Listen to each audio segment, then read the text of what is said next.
դարձի ճանապարհը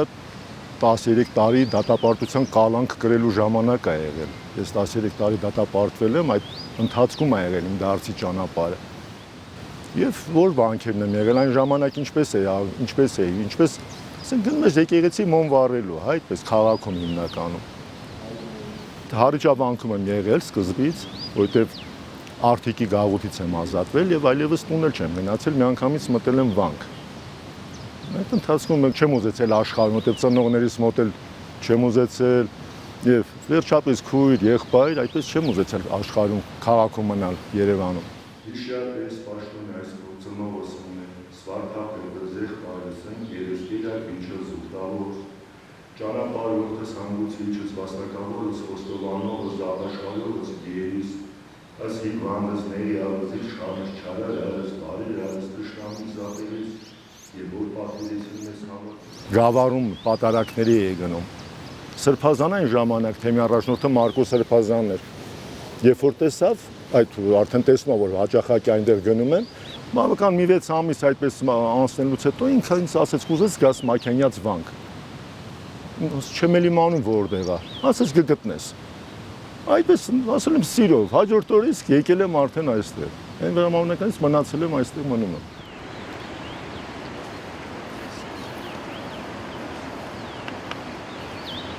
Տեր Կարապետներ այն ժամանակ այն ծառայությունը դեռևս չկար, ինչպես որ այժմ կար եւ հետո ցավոք սրտի այժմ չկա կարծես նորից, բայց այն ժամանակ Տեր Կարապետը ինքն էր իր նախաձեռնությամբ եւ իր ծախսերով այդպես ինքը անում էր այդ գալիս էր ինքը թերթեր էր բերում մի հատ հրաշալի գրադարան էր ստեղծել Օշի գաղութում ես էլ այն ժամանակ չէի ուզում կարդալ անկեղծ բայց այդպես կամած եւ հետո վերջապես փառք ասու ամբողջովին երբ որ այդ շնոր Աստծո շնորհն է դա վերջապես իրապես որտեւ առանց Աստծո շնորհի ոչինչ էլ չենք տեսնում ուղակի Իսկ դա Աստծո առաջի մեծ ողորմությունն է, ինչպես հայրերն են ասում, երբ որ մարդը տեսնում է իր մեղքերը, երբ որ մարդը տեսնում է իր հոգու հիվանդ վիճակը, եւ այն տանելու չափով ինչ որ ես կարող էի տանել, Տերը ցույց տվեց այդ ամենը, թե ես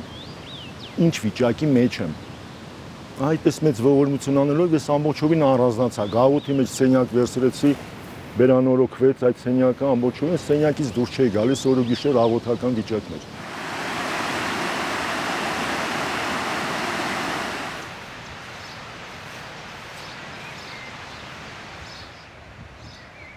Ես որ եկել եմ առաջ օրս չեմ իմացել որ սա ինչ Աստված ինչ մեծ ողորմություն արել անարժանից։ Իմացել եմ որ այս վանքը հիմնել է հայր Սողոմոնը, որին անվանել են հայրերի հայր, Սողոմոնի իմաստուն են նույնիսկ ասել։ Ինչու, որովհետև այն ժամանակ երբ որ Հայաստանը գտնվում էր ամբողջովին արաբական խալիֆության իշխանության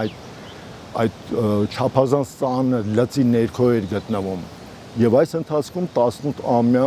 Սողոմոնը գալիս է Գեղարքունի, գալիս է այստեղ, որտեղ հասկանում է, որպեսզի այդ վիճակից դուրս գալու համար պետք են գիտնականներ, պետք են բազում տարբեր այն մարդիկ, որոնք որ անհրաժեշտ են երկրի համար,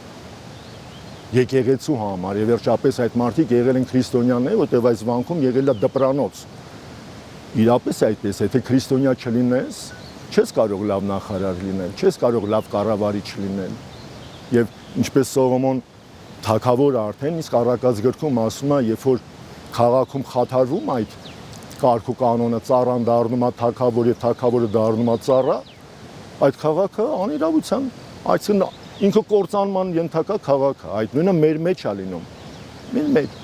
Մեր միտքը թագավորն է, մեր զգայարանները դրանք ծառաներն են, բայց մեր մոտ Թողանակ միտքը իշխի մեր զգայարաններին, մեր ցանկություններին հակառակն է տեղի ունենում։ Դրա համար այս վիճակն է, թե մեր մոտ յուրաքանչյուրի սրտում, թե Հայաստանում, հայոց աշխարհում, թե ամբողջ աշխարհում։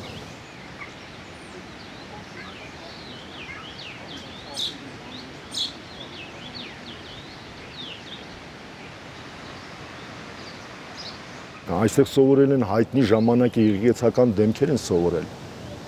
որոնցից երկուսը նաև հետագայում կաթողիկոսներ են իրենք ձեռնադրվել, Մաշտոց Եղիվարդեցին եւ Սողոմոն Գառնեցին։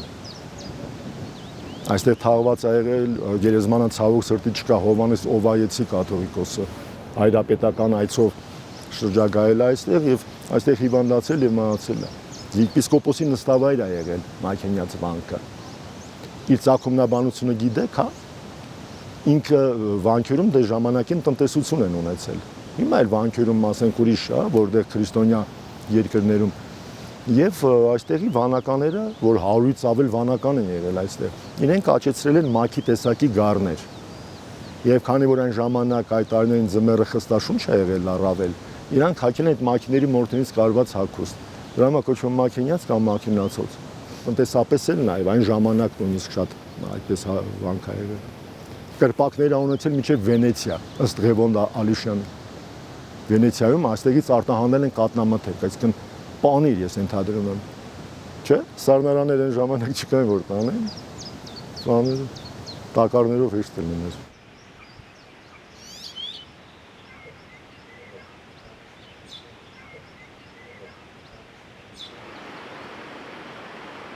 Ես կարող եմ վանքում ապրել, բայց իմ միտքը լինի աշխարհի մեջ։ Աստված այդ միտքը նայում, այդ սիրտն է նայում։ Վանքը տվել է ինձ այն մեծ ողորմություն, տեսեք, այնտեղ իմ տնակն է, այստեղ գերեզմանն է, այստեղ եկեղեցին է։ Ես այդտեղ տեսնում եմ, որ գիտեմ, որ ինչպես այս մարդիկ են մահացել, ես էլ եմ մի օր մահանալու։ Ինձ միշտ այդ հիշեցումը կա։ Որտեւ հայրերին եղել, իրանք այդ հիշեցման համար իրանք տարել են դագաղ են դրել իրանք խցում։ Առաջ մարդիկ ինչու են հեռանում աշխարհից եւ վանք գնում, որպեսզի այն տեսանելի, լսելի, շոշափելի, հոտոտելի հարվածները թշնամու կողմից կարողանային առավել նվազեցնել։ Եվ դրա համար հեռանում էին աշխարհից։ Եվ իմ առաջի անապատական հայրերի հետ այսպես իրանց գրվածները կարդալ եղել է Կոշի այդ գաղութում, որ Տեր Կարապետը այդ գրադարանը բացել էր եւ հրաշալի գրքեր էր ինքը վերել։ Առաջ այստեղ բաց էր ճանապարհը։ Ես քարվաճարով գնում էի Գանձասար, քայլելով շաբաթ օր առավոտյան դուրս էի գալիս տեղից։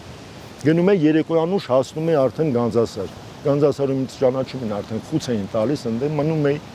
ամբողջ գիշեր Գանձասարում մնում էի մահոտներով, ժամերգուցներով։ Կիրակի առավոտյան պատարագին մասնակցում էի, նույն ձևով հետ էի գալի։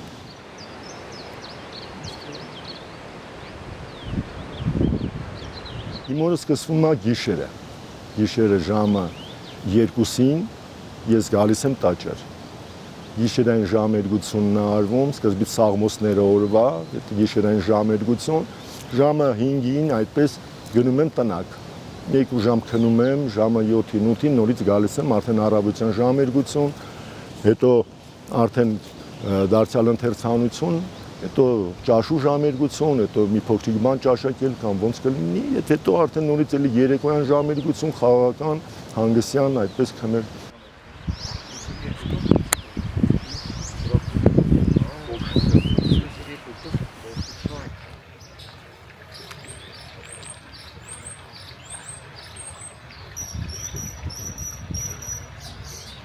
Այսքան մեր մեղուններ են։ Հա, հիմա այսքան է։ Մենակ մեղու է, չէ՞ պահում։ Հիմա մեղու, սկզբից այծեր են եղել։ Հետո ոչխար։ Գիտեք, պայմաններ էլ այդպես չկա, որ մի քանի հոգով մնալու, էլի։ Պայմաններ չկա։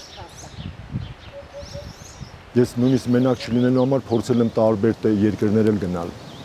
Ինձ հրավիրել են այդ ժամանակ։ Կիևսկի, Պիչերսկի լավրեմ գնացել, մի շաբաթ 10 օր իրանց հետ ապրել եմ։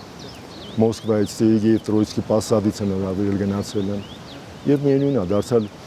այստեղ եմ եկել, մանավանդ այնտեղից մի ծեր կար, որ հետ ես այդպես զրույց ունեցա, մի ամբողջ օր ինքը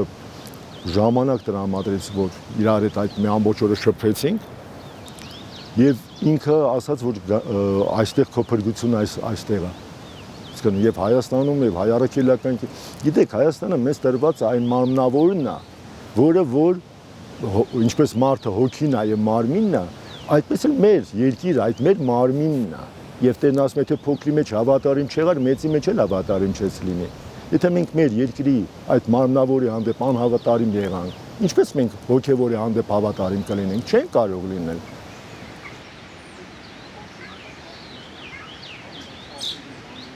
Այսօր մեր հայ եկեղեցին ունի շատ լավ հոգեվորականներ եւ փառք Տիրոջը։ Ով կամենում է փրկվի, ինքը կփրկվի։ Իսկ ով չի կամենում, ինքը տարբեր պատճառներ է բռնում հակառակության ոգով բռնված։ Չարի գործը Աստված թող ողորմի բոլորին։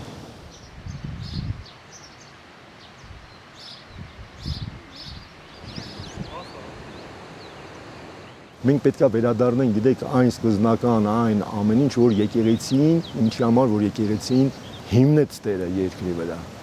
Հոգու փրկության, մարդու փրկության ճանապարհը առաջնորդության։ Մենք դրան պետք է վերադառնանք։ Դրա հետ մեկտեղ, եթե դա մենք ուղիղ պահենք, այդ ուղղափառությունը պահենք, այսինքն փրկության ճանապարհի մեջ ճշմարտապես քայլենք, անգնելով, բարձրանալով, այն մնացած բոլոր հարցերը կկարգավորի Տերը դարձյալ եւ հայրենիքի փրկության, եւ ազգի փրկության, սահմանների պաշտպանության, հայ մարդու կերպարի պահպանության, պաշտպանության։ Դա պետք է լինի գլխավոր, այս մնացածը ինքն իրան կարգավորելու է Տերը։